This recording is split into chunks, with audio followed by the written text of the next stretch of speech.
In February 2025, a guy tweeted two words: vibe coding. By the end of the year, 92% of US developers were using AI daily and 41% of all code was AI generated. And here is what I see in my classroom: students who ship code but have zero idea why it works.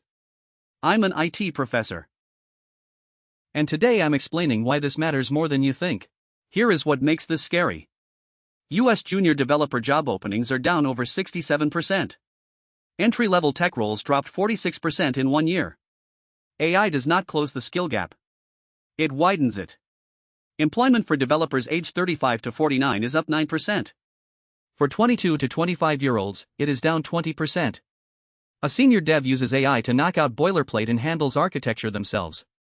A junior uses AI for everything and has no mental model when something breaks in production. So what do I tell my students?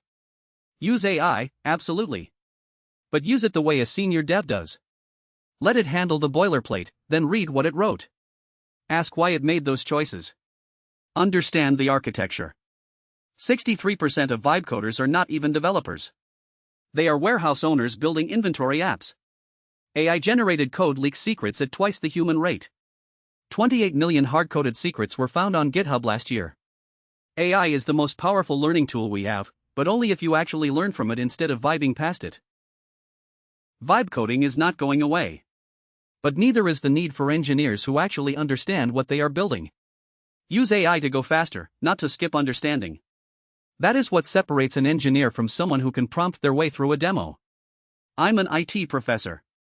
If this helped, hit subscribe. Drop a comment: how do you use AI in your workflow? I'll see you in the next one.